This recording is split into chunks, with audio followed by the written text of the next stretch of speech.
and professional development challenges. We realize there isn't one solution to every problem. So we bring you proven strategies, best practices, and expert insights to get you, your business, and your employees where you want to go by removing the BS.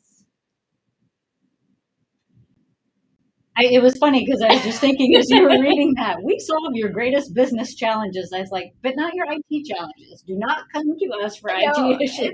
It's not one of our We'll not strong solve one of points. it. Right. But anyway, welcome to our show. Since it was Valentine's Day, we thought, what a better topic than love?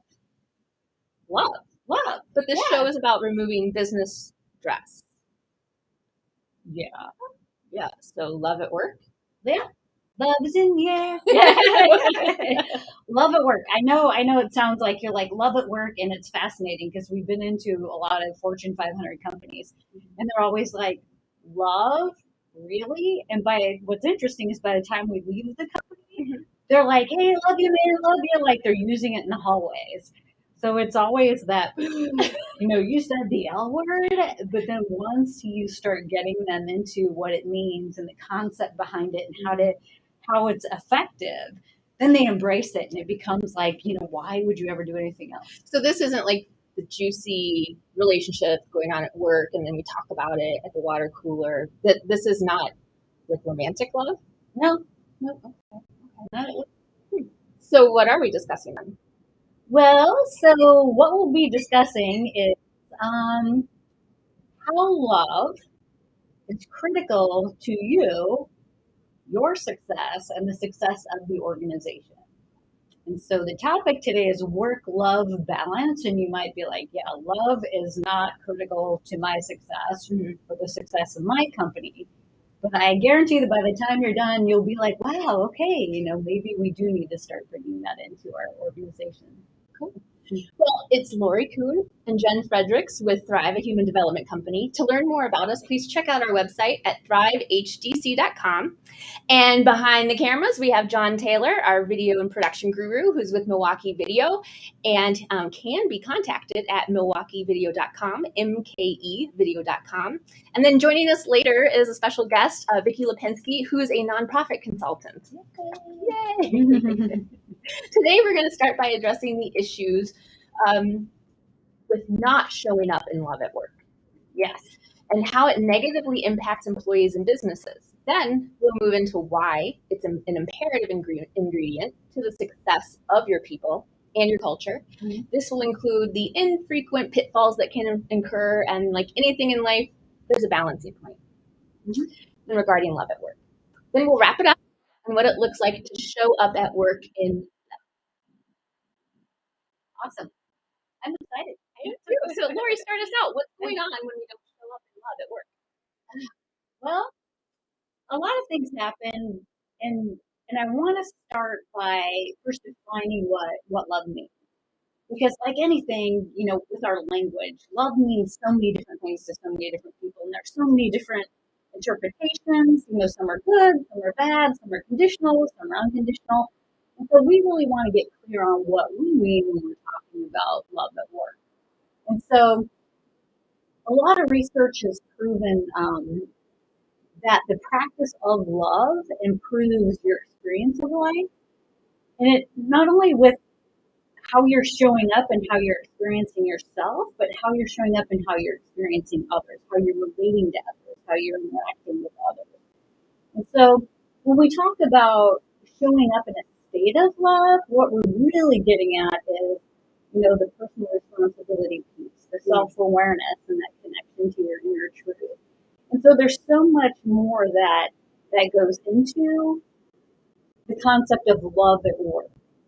And so, there's the self-care aspect of it. There's, solid boundaries and honoring people. There's gratitude, appreciation, really listening to people and showing them that you value them without compromising your professional or personal boundaries. So a lot of times people think, oh, well, if I'm going to show up in love all the time, it means that I got to let people walk on me and I got to bite my tongue and I have to do all these things that are detrimental to me. And that's not what we mean by love. we're talking about love, it's loving yourself, loving others, and showing up in a state of love in every circumstance. So it's showing up as a good person. Yeah, absolutely. Okay.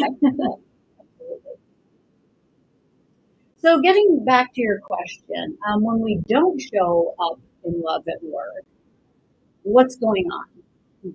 And so I always bring it back to an energetic state. So if I'm not showing up in love at work, I can be showing up as, I'm just okay and I'm showing up. I can be showing up as, it's my job, I'm dragging myself in, whatever it is.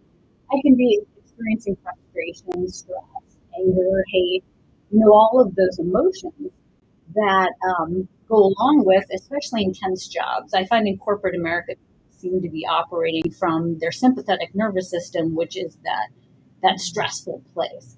And so one of the things I like to talk about is when you're not operating from a place of love, you're actually changing the chemical physiology within your system. And a lot of people don't understand that. They're like, what? Right. I can go into work and hate my job or talk about my coworker and I'm fine with it. I'm cool with it. Well, no, you're not. You're actually impacting your physiology and your biology. Because when I'm operating from a state of stress or negativity or any of those things, my brain, my plant is releasing a chemical compound associated with that negativity. So it's a stress compound, which releases free radicals and a lot of those stress hormones into my system. So if I'm sitting here thinking, well, I can think bad things about my boss, yeah, you can, but to think that you're not impacting yourself or your physiology is naive. Yeah, I never really thought of that before we started discussing this more in depth at Thrive. And you are impacting your entire makeup. Yes. When you have these negative thoughts. And it brought me to an example of my last job. It was a difficult time at the job, and I could feel it. I pick up on energy. I could feel it in the building. And I remember, before I knew about all this stuff, I remember thinking to myself, okay, I'm going to put a bubble around myself. I am going to bubble wrap myself to protect myself. And I'm going to fill it with what I want to feel. Because otherwise, I ran out of energy in the first hour of the day. Yeah. And then I couldn't go on with what I was doing. And now I know why. It's because my body was being impacted by that chemical compound that was being released. Yeah, and that's exactly what's going on, and people don't realize that. They get to the end of the day and they're like, I'm stressed, I'm exhausted, what is all this from? Mm-hmm. Well, it's because of what you're processing. And so, and it goes into an energy field too, which we've talked about on other shows, but then people can start actually picking up on that. So not only is there a chemical process going on within my system, but people are reading the energy I'm putting it up. Grows. It grows. Well, so part of showing up in love is I want people to feel that from me. I want people to experience that from me because, frankly, I want to experience that from other people. I don't want, and I have an example of this. I worked with a woman and I would go in there and she was always just talking bad about the company. Oh, I hate this place. Blah, blah, blah. And so I would walk in and I'd pick up that energy all the time. I don't want to be near that person. We all want to have a great experience at work. We all want to feel good at work. And if I have that toxic person there who's always, in the state of this company sucks and I drag myself here every day, I'm picking that up too. And so by coming in a state of love, not only are you benefiting yourself and your physiology, but you're impacting those around you. Right. So when we aren't showing up in love, taking personal responsibility for that, we're actually giving our crap to other people. Oh, yeah. Yeah, I usually say you're throwing up on everybody else. That's usually what I say. You have a bad day or whatever it is, and you project it all over other people. Yeah. So thinking about showing up at work in a state of love kind of reminds me of the Greek definition of agape love, which loosely summed up is the love for mankind, for humankind. That state of holding others in gentle, loving kindness paired with personal responsibility. That's why I'm wearing my personal responsibility, love and personal responsibility shirt to remind us to show up here for you all in love and personal responsibility. We don't want to vomit all over you. And for me, I know it just feels better to go through the day that way. And I love how you, Lori, bring in how the biological effect of doing so is also better for us in the long term, for caring for the whole person. And anytime we can bring ourselves back into our parasympathetic nervous system, you had mentioned the sympathetic nervous system, which is that fight, flight, or freeze, and the stress cocktails and all that. When we can bring ourselves into our PNS to support our ability, it helps us problem solve. It helps us increase creativity, productivity, and focus is a win-win-win, which means it's beneficial for me, it's beneficial for others, and it's beneficial for the organizations I'm involved with. Mm-hmm. Absolutely. Well, speaking of being involved with organizations for a win-win-win, we'd like to welcome our guest. Vicki Lipinski is an experienced marketing and fund development professional with 20 years experience supporting mission-driven organizations. She is passionate about always learning, always growing, and always looking for ways as she applies her masterful broad skills to support organizations making a difference in the community. Welcome, Vicki. Hi, Vicki. So good to see you. Hi. How are you today? I am great. I am honored to be here with you guys. We are actually having a hard time hearing you. Oh, no.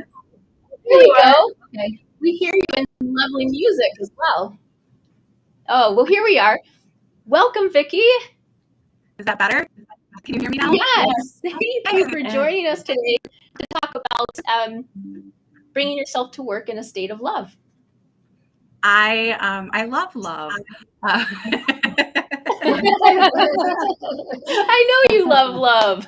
I know you know that. So what does showing up in love to work mean to you?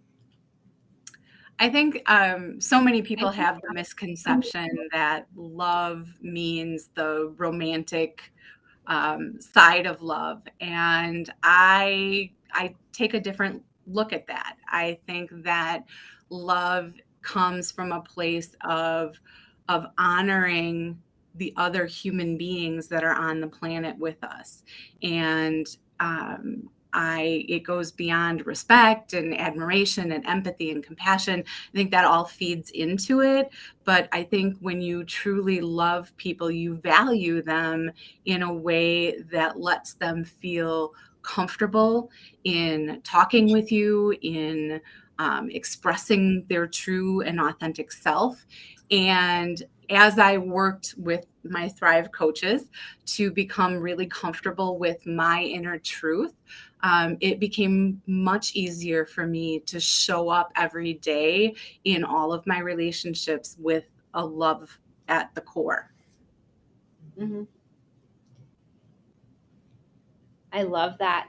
I love that. I love that. So we're going to use that word a lot today. You brought up getting really focused on your inner truth. And not that you need to share that with us. And we've talked about it a little bit in some of the other shows. But if you could give an example of how you knowing your inner truth, being self-aware of yourself, supports you in showing up in love to work. When I am aligned with my inner truth, when I am being true to who I am at my very core, it allows me to be my best self. It allows me to be my most authentic, my most truthful, my most loving, my most effective, my most competent self. So bringing it back to that work frame, we always want to be as effective and competent and capable as possible. And I think that when you're in alignment with yourself, with your core, with your inner truth, it allows you to do that, not effortlessly, but certainly much easier than if you're being pulled out of that alignment and not being true to yourself. And I like that you bring that up, Vicki, because I always look at inner truth as kind of the core to who you are. It's like your central being. Mm-hmm. And so whenever you're in challenging situations, whenever you're in a stressful environment, whenever you're in a context of a lot of different people and emotions, what's that one thing you can connect back to and bump things up against? So if someone comes in and says, you're not pulling you're not getting your job done and I have issues with you, you can check in with yourself and go back to that inner truth and say, you know what? My inner truth is I'm a good employee. My inner truth is I show up in love. My inner truth is I respect each other. So what you're telling me doesn't align with who I know myself to be. So in that moment, that's that opportunity for you to say, this is yours, because that's not who I am. If I'm being this way in this particular moment, I can check in. And if I am, I can apologize or do what I need to do. But at least I have that foundation and that centering point to check in and say, you know what, that's not me, and I don't want to take this on. This is yours for you to deal with. And so when we talk about, go ahead. I think it lets you ask the question, right? I'm hearing you say that you don't feel that I'm showing up the way I should. What would that look like for you, and why do you feel that way? And then you can make a decision as to whether or not you own that. Right. Absolutely. I love that. You're able to, through, I would believe, transmuting the judgment through love to curiosity, you're able to go back through and really get to the heart of the issue. Yeah. Well, because one of the biggest things that comes up for us as coaches is other people. How do I navigate other people? If it's their problem, if it's their energy, if it's them not showing up in love, how do I know that? How do I know that? Well, it's not up to you to know that. What's up to you is to know what's you. And then anything that's not you is them. And so that inner truth, that knowing, that self-awareness, when you are so good at that, then all of this you can discern real easily. Well, and I think too, when you show up in love, it sets an example, and it gives others who may not be quite as connected to their inner truth the freedom to be maybe a little bit more vulnerable and show up in their truth and with love from them. And so it goes to creating the environment that you want and that others can flourish in. Yeah, and I always look at that, in terms of a boundary, as I'm giving someone the opportunity to show up more powerfully. And so a lot of people look at boundaries and they're like, oh, well, boundaries can be rude. Well, when you do a boundary, you want to make sure it's honoring of everyone involved. But the other aspect of a boundary is giving someone else the opportunity to level up and to really step into their full potential. Well, you guys both know me, and so there are a couple words that are circling in my head that are turning into a song that I must share. So do it, Jen. It's love and boundaries, love and boundaries go together like love and personal responsibility. Sorry. Down the rabbit hole. But have you experienced leaders showing up in love to work? I hear you describing how you show up in a modeling way, in an influencer way, and also in a leadership way. If it's not, like, let's pretend like we're not the CEO of the company, but we're still in that leadership position of showing up and creating the environment in which we want others to flourish. And so have you experienced leaders that you work with showing up in love at work? Absolutely. I have been so blessed to work with some really amazing organizations whose leaders, I believe, do show up every day with love. They may not necessarily call it that because they haven't hit that space of being comfortable with that word yet, but it shows up in different ways. It shows up in trust. It shows up in empowering others to do their work and make decisions. It shows up in really listening to your team and being responsive to what they're sharing and asking for. And those are the teams that achieve so much more because they can be authentic with each other.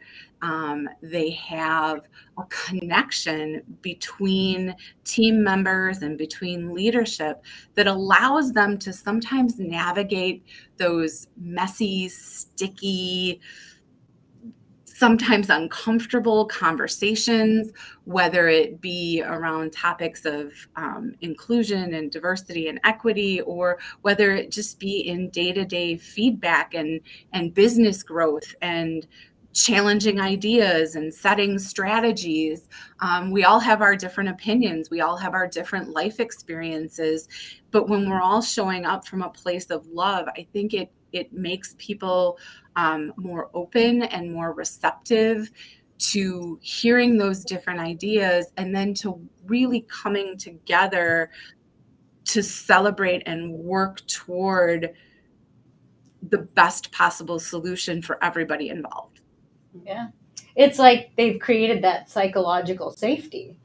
And so Absolutely. when you know that you can ask dumb questions, when you know that you can go out on a limb and take risks, and that at the end of the day, you're still going to have your job and your boss is still going to, vouch for you and is still going to, give you positive reviews, then you show up full power.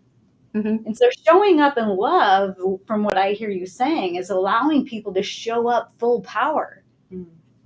Absolutely. I think those are the successful teams. Those are the organizations that are, from the nonprofit sector. They're the ones who donors trust and who donors give to year over year. They're the ones who are making the big impacts in the communities that they're serving, and they're the ones that are fulfilling their mission because their leadership and their team are connected and working well because they're showing up in love. Nice. I love that.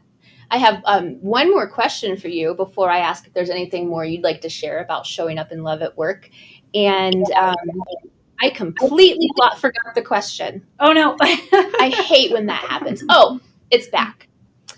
When you think back to the time before you knew your inner truth and you trusted yourself to show up to love, to work in love, and then you think of the time now when you show up, how does your day feel differently? How differently do you leave the workplace? I think energetically, I'm just more energized. Prior to my work with Thrive, I think I held back a lot and didn't always share maybe some of my ideas, my thoughts, because I didn't always feel comfortable, safe to do that. So I wasn't fully myself.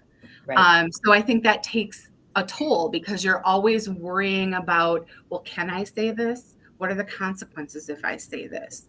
What's going to happen? What are people going to think? When you are centered and really, really comfortable with your inner truth, that doesn't matter. It doesn't. I am me. Fully and wholly, and I use the word love. I cry. The office, Yeah. and I'm okay with that. And it's who I am fully and authentically. And I don't have very many days where I'm exhausted and stressed because I feel like I get to be who I am all the time with all the people that I'm working with. Yeah, it's a gift. Yeah, and I love that you say that because it's exhausting to not be yourself. Yes. It takes so much energy. It's exhausting to carry that armor and wear that mask and to, to play in that facade. It is. And I really want to take the time to acknowledge you for being willing to go there and showing up fully in love every day for the people that you serve and those mission-driven organizations that you support. Because when you show up, you have one of the brightest lights I've ever seen. Thank you, Jen. You guys really helped me find that. Oh, we just helped shine a light on your shining light. And now another song's going through my head, so I think maybe we should do that. So anything else you would like to share about the importance of showing up in love at work? I just encourage people to find their inner truth and to honor that and to love the people that you work with, and if it's not feeling like you can do that in that environment, either work to influence it and change it, or find the environment where you can truly show up as your whole self. That's very powerful. I love that. Thank you. So, Vicki, please let viewers know how they can get in touch with you to learn more about how you support mission-driven organizations. Easiest way to get a hold of me is my cell phone. I can't believe I'm putting it out there, but why not? 414-559-4276. Shoot me a text. I love to work with small and medium-sized nonprofits and would be happy to chat. Thank you so Awesome. much, Vicki. We'll also include your email in the description of the show when it goes live and out. Thank you so much for taking the time today. It's beautiful to see your smiling face. Thank you, Vicki. Love you guys. I love you. Oh my goodness, do I ever miss Vicki? I know. It was That so was good so to fun. see her. And she's so, her words just flow out of her mouth. I mean, she's so fluid in how she articulates everything that I've always loved that about her. Yeah. And it's so interesting then to think back to what she was describing before she, discovered her inner truth and worked on showing up with love at work. She didn't feel she could say certain things. She didn't feel that she could show up authentically. And how beautiful is it that she's trusting herself to be able to do that, and then also influencing all of the mission-driven organizations that she works with. Yeah. And I remember her when she was doing that. So I remember that time for her and how she had a lot of angst and there was a lot of turmoil about, how she was expressing herself. And so to see her now just being able to do that so freely, it just makes your heart sing, because you're like, I want everybody to be able to do that. I want everybody to be able to show up at work and be able to freely express themselves without worry and anxiety and questioning, is this the right thing to say, or do I need to, is this the right context? And you get so caught up in that animosity that you don't share. And I think that's a lot of what's going on in the mental health, the mental health crisis we're having, which, I'll talk about a little bit later on, but part of it is from that. You're afraid to say things or afraid to do things, or, you're just in this state of fear. I was in that state of fear for the first 16 years of my career. Mm-hmm. And how freeing it is to now. I mean, I just sat here and sang a mashup of a TV show and what we were talking about today. Yeah. Well, thank you. So, after you get up and dance, that'll be even more fun. Well, maybe another show. We'll do that another time. But let's go ahead and get into the next segment. Why is showing up in love an imperative ingredient to the success of your people and your culture? Well, we talked a little bit, some with Vicki, and then it was interesting to find some research that's found bringing love to work can be the sure cure for burnout. So love is an antidote to employee burnout. Yeah, I mean, it's part of the physiology we were talking about earlier. Right. Absolutely. Yeah, so Gallup did a study about how to prevent employee burnout. And according to them, organizations must strategically focus on 3 areas when dealing with that burnout at work. And one of the first areas is making well-being a part of their culture. So I'm going to bring in a fact from that piece of the study that they did. They went on to identify 5 elements of well-being for employees. And one of those elements is social, which is defined as having supportive relationships and love in your life. Nice. And they didn't, it didn't talk about just personal life or professional life, but companies should, as they structure their workplace, jobs and benefits, do whatever they can to support employees in having healthy relationships both within and outside the workplace. So I found that interesting. Yeah, it's interesting, and that brings to mind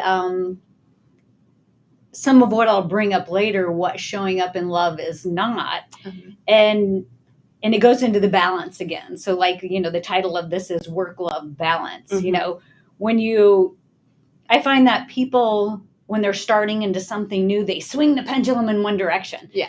And then it's like, okay, let's bring it back down and balance it out. And so when we do talk about bringing love to work, there is a balance in different contextual settings where it looks a little bit different. So we'll talk about that a little more later. Cool. Yeah. I think that is important. And then also keeping in mind that love can drive us to perform, which was another interesting fact that I found, that the Harvard Business Review called out in 2014. And it was in a study, in an article called Employees Who Feel Love Perform Better. Mm. So just saying that the love has a strong influence on workplace outcomes, and that those who perceive greater affection and caring from their colleagues perform better. Yeah. And I want to go back to, we have all these statistics of if you show up in love, this happens, this happens, this happens, this happens. Mm-hmm. But it goes back to what we talked about earlier. It's not just showing up in love, it's the physiological response. I mean, this is going on in your system. It's the energetic and physiological response that all of this is creating.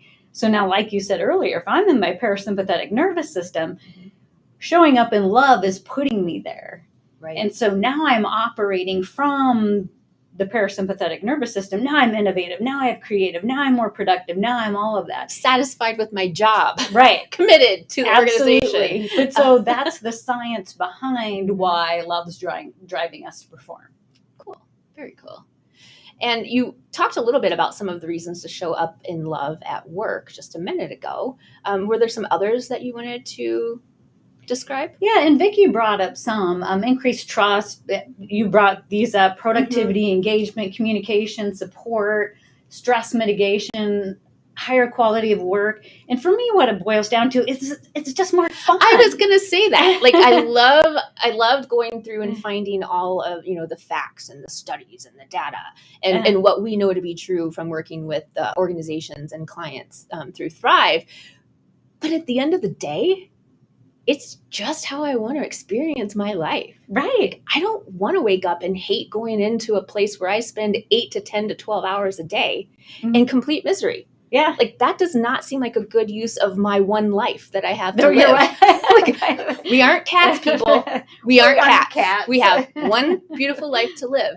So let's influence the way that we can live it. And one of those ways is showing up in love.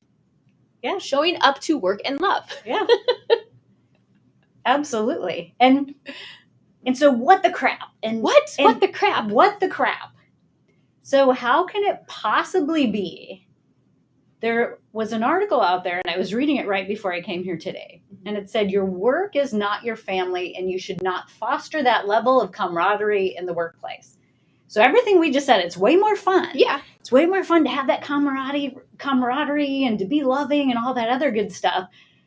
But yet there's research out there saying that we shouldn't be fostering that level of camaraderie. And that doesn't make sense to me because while I hate to say it, the culture right now, in America is you actually probably spend more time with your coworkers at work than you do with your family. So that's the first place I would want to. Right. And so the epitome, when I think about this, and I was thinking about this today, I'm like, what is it for me about showing up in love at work, in life, everywhere? Why do I want to nurture within me that love? And so what kept coming up to me was a quote by John Lennon. And I really love this because to me, this is what it embraces in any context, work, home, I don't care where you are. But so the quote is, my mother always told me that happiness was the key to life. And so when I went to school, they asked me what I wanted to be when I grew up. And so, of course, I said happy. They told me I didn't understand the assignment because, what do you want to be when you grow up? Happy. Well, no, you don't get the assignment. No. What do you want to be a banker, a lawyer? Yeah, where do you want to work out for 30 years? Right. And, be miserable and all that other stuff. Where? Well, I want to be happy. Well, you don't get it. Give me something else. And then he looked at them and said, they told me I didn't understand the assignment. I told them they didn't understand life. Mic drop. Right. I'm like, that's what it is for me. Yeah. I want to be happy in life. And if a lot of my time is spent at work, I want it to be happy. I want to feel love there. I don't want to compartmentalize myself where I have to be this way at work. And there's some professionalism, and we'll get into that. There's, corporations have their level, and, it's different in accounting as versus a manufacturing floor. Everybody kind of has, what their level of professionalism is for their culture. So it looks different, and you have to follow that. But you can still bring in the love and the happiness and the joy and the camaraderie and that level of more than just I show up here and work with you every day. I want to care about you. I want to support you. John was telling us today about an issue that happened with his daughter. She got hurt today. Well, that really, I was impacted by that. And I'm like, my first thought was, well, let's go see how she's doing. Yeah, what are we doing here? What are you doing here? Right. Do you need to go home? Right. Should you be at the hospital? What is it? But I want to have that relationship with those people. Mm-hmm. I don't want it to just be, okay, come in, do my job. Okay, you're my... Right, yeah. You have a cube next to me. Hey, how's it going over there? Is your coffee good? Hey, will you get me a coffee when you go? I want it to be more than that. Right. I want it to be deeper than that. And that's what Vicki was talking about. It's those relationships. When you feel that from people, you're more supportive of each other. You want to be more. If I have a boss like that who I feel really loves me and shows up in love, I'm going to do whatever I can for them. Mm-hmm. I'm going to want to be there to support them. I'm going to want to get things done for them. I'm going to want to show up in my full power for them. But is there ever a disadvantage to showing up in love? I would say there's not a disadvantage to showing up in love. Mm-hmm. But there are some things you need to understand when you're showing up in love. So it's important from that aspect to get into what showing up in love does not mean. Okay. Is there one we should start with? Well, romantic involvement. Okay. Yeah. Not a good idea. Oh, yeah, nope. Because sometimes those guys in the cube next to you are really dreamy. Mm-hmm. Yeah. Mm-hmm. And women too. Mm-hmm. Both ways. Yeah. Okay. So that's probably not a good idea to, go to work looking for the next hot mate. Right. And so you can always show up in love, but sometimes it gets a little more challenging to navigate certain situations. And so I talk about detrimental competition. Mm. And so when you're vying for the same promotion, when you're vying for a raise, just be careful not to step on others in that process. Mm. So it happens. I've been in scenarios where I was in public accounting at the time, and a coworker of mine got fired, and she was a really good friend of mine.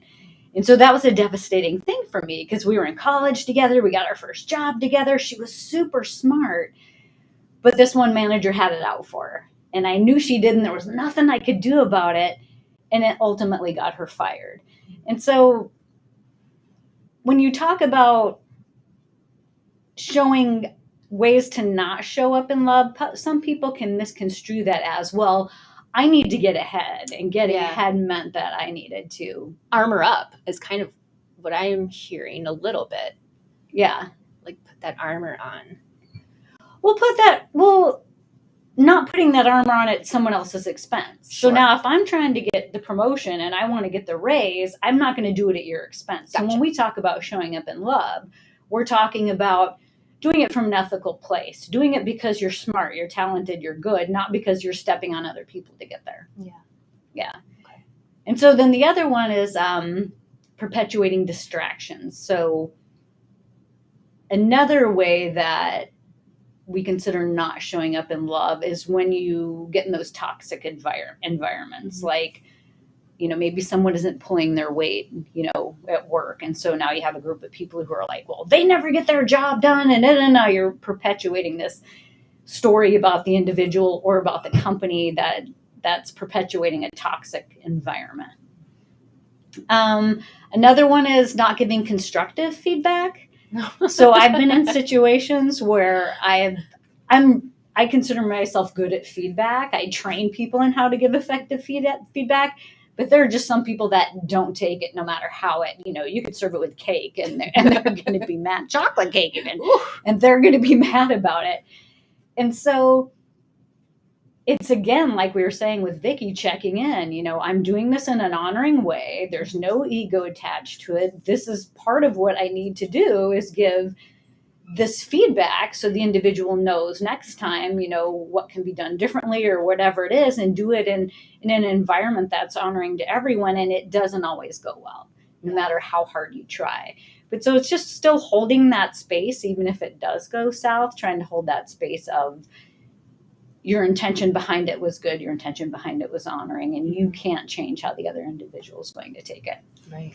The other thing to be cautious about when showing up in love is blurring personal and professional boundaries. Like I said earlier, corporations have those boundaries, and just, showing up in love doesn't mean that you get to walk all over everybody, or that you should bite your tongue when someone's being rude or, dishonoring or whatever it is. Like Vicki said, it opens up the opportunity to ask those powerful questions. Right. Did you mean to? That's the personal responsibility piece that we like to Absolutely. partner love with when we talk about that. Yep. And then discounting privacy. Some people like a private life. Not everyone, and I just want to go here. Not everyone wants to show up in love. Right. Yeah. Some people want their privacy. Don't ask me questions. I'm going to come in here and do my job. I'm going to show up however I want to show up, and that's the way it is. And so, it's just understanding who those people are and what interactions, how they may look different for those people. So I think it's time maybe to talk about the final segment. Sure. Of absolutely. How do you do it with so many moving parts? So how do you show up in love? How do you show up in love with so many moving parts? It's not always easy. No, it isn't. And there are some tools that we use, and I'm going to go through them because each one of them could be a show in and of itself. And so it all goes back to personal and personnel development. It's self-awareness, it's personal responsibility. It's a lot of those basic human concepts that everybody needs as a foundation. It's knowing your inner truth. It's some of those foundational, what we call essential skills that everybody needs. And we should be training it in school early on, from like the time a child goes to school on, but we haven't, and we don't. And so some of the basics are, you have to start with you, loving yourself. And it's fascinating to me how often I can be in a room with C-suite executives, and you can ask if everyone in here loves themselves. And you get that look on their face like, I've never thought. And some people even say, well, I've never thought about that. Well, how do you love yourself? Right. Well, I get to bed early. But what does that mean for you? And are you really loving and honoring yourself first and foremost? Because how can I do that for you if I'm not doing it for me? Right. That reminds me of a time I was at a local co-op market, and the register I was checking out at had a little sign, and it said, when I ask you to list the things you love, how long would it take you to write down yourself? Oh, interesting. Yeah. It was one of those stop me in my track kind of moments. Yeah. Yeah. Because that's not what comes to people's mind first. No, it's other people, it's other things. And one thing that I really appreciate you bringing up is the thought of, it just left me.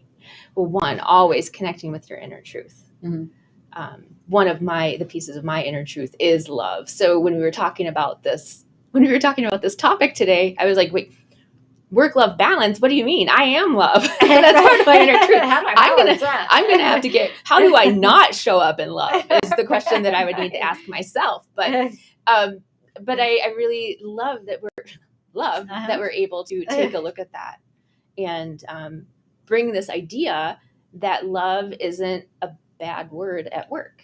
Yeah. Well, it was interesting because there was a company I was at, and we were doing team alignment training, and there were guy engineers.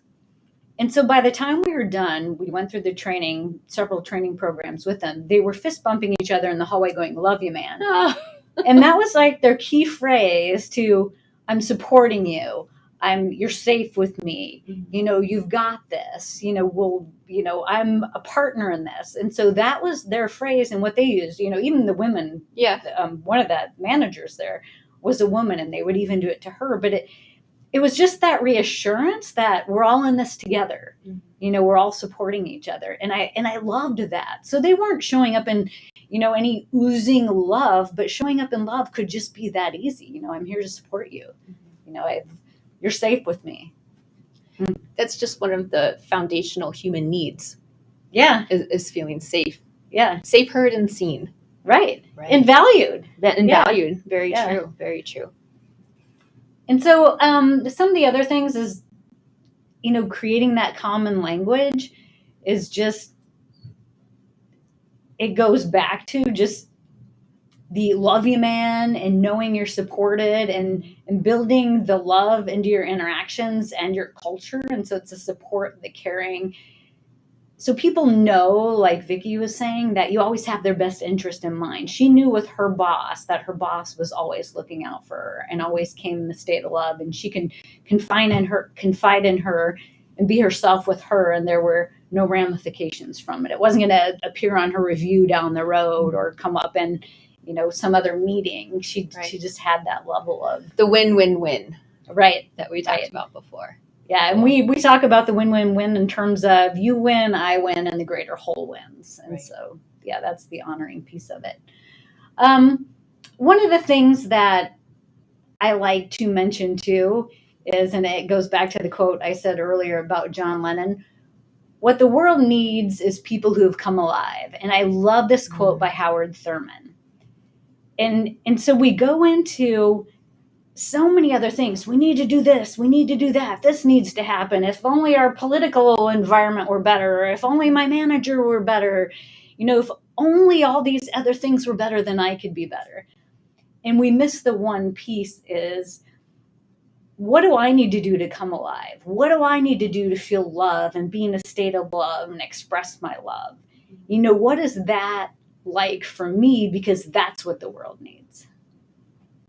And so it's not just love at work, it's love everywhere. And when I talked earlier about the mental wellness crisis that we're going through, now more than ever, we need love.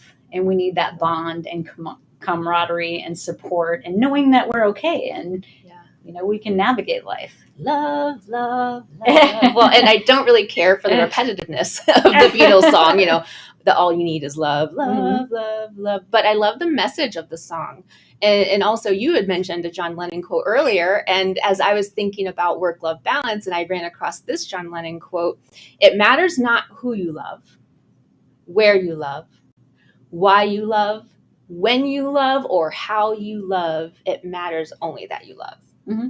And that hit me. Yeah. Because that's really how I try to show up in the world. Yeah. Oh, me too. I always say that, especially in the most challenging situations, my husband will be like, well, how'd you handle that? I just went to love. Right. Because that's all I could do. Because sometimes situations are so difficult, or individuals are so difficult or mean or whatever it is, that I always all I can do is love. Because that is what works for me. And so when I say all I can do is love, is I send them love, and I feel love for them or the situation as part of humanity. And so I generalize it, and then I just go into, I can feel love for humanity. And so that's how I do it. Right. It reminds me of the quote, and I think we're going to talk about her anyway in a few minutes, is Marianne Williamson quote. It says, like, the miracle of the light worker is recognizing that everything is love or a call for love. Yeah. Yeah. And it boils down to that. Yes. And I have her book, Marianne Williamson, A Return to Love. This is more of a spiritual book. This is a good book if you're heading down this. It's a good book even if you're not heading down the spiritual path. But it brings a lot of insight in returning to love. And then the other one by Brene Brown, this is more from a leadership perspective, but it really brings in a lot of the essential skills that we talk about, being human, being authentic, vulnerable, a lot of those things that are part of showing up loving. Yeah. The curiosity. I love how she talks in the book about showing up with curiosity and generosity. And then I wrote down one more part that I really like is showing up with whole hearts and not armored, so that we can innovate, solve problems, and serve people. Yeah. And she talks about holding, one of the things I like too is, and one of the things I believe in, is holding space for people, whether it's holding a space of love, holding a space for them to show up in their full potential. Because like I go back to an energetic space again, when I talk about energy and how you show up and how it influences and impacts others. If I'm holding a space of, I don't like this individual, or they're never going to get it done, or they're going to fail, or whatever it is. It's a self-fulfilling prophecy. They're picking up on that, and I'm setting that environment. And so what I love about Brene Brown is she says, no, hold them in a space of love. Hold them in the space of, and one of the things we teach is they've got this. Mm-hmm. Hold them in the space of it's all normal human stuff, and they can do this. Right. And then they have a better chance of doing it. Yeah. And so I want to be that for people. You know, I want people to feel that they're better. And I had a boss like this in public accounting, and I loved him. His first name was Dan. But I could do no wrong with this guy. Like, I worked my best. I did my best. I was better with clients because I was around this guy. Mm-hmm. And so I always think of that when I think about who I want to and how I want to show up. Right. And when you start looking at those skills, you know, everyone talks about them as soft skills. Mm-hmm. Thrive doesn't. We talk about them as essential human skills. Essential and impactful. And Brene Brown even talks about it in Dare to Lead, Yeah. where she says, anyone who calls these things soft skills, put them into practice, and then you let me know how easy they are. They are not soft in any way, shape, or form. Right. Yes. Yes, I agree with that. So I'm starting to think about what the takeaways are today. The day after Valentine's Day, talking about work-love balance. And the things that just really stood out for me are how love actually encompasses trust, curiosity, generosity, holding people in a space of you've got this. And then what really, really made an impact on me today was hearing from Vicki how much showing up in love at work and in life has changed her experience of life. Yeah, I would agree. Yeah, and I've experienced it firsthand as well. And so my takeaway for viewers today is the more you can start to practice showing up in love in life and in work, the more you're going to enjoy life, the more impactful you're going to be in life. And we only have one life, so let's do it. Well, I think of it too. I want people to be that way for me. Yeah. And so I need to be that way for them. Mm-hmm. And so oftentimes, you know, we want everybody to be a certain way toward us, but we're not willing to do the work to be that way toward others. And so I always look at it as a two-way street. If I want people to listen to me, I need to listen to them. If I want people to value me, I need to value them. If I want people to love me, I need to love them. And so that's the context we're talking about. We're talking about showing up in love at work is we want that reciprocation, and we want to be that for others. I totally agree. Mm-hmm. Well, thank you to our guest today, Vicki Lipinski, and to John with Milwaukee Video, and a special thanks to my co-host, Jen, rocking another episode of BBI. Thank you, Lori, as my co-host to BBI. And go ahead and join us next time for Brilliant Business Insights, getting you where you want to go, feeling the way you want to feel, and being who you want to be by removing the BS. Thank you for joining us.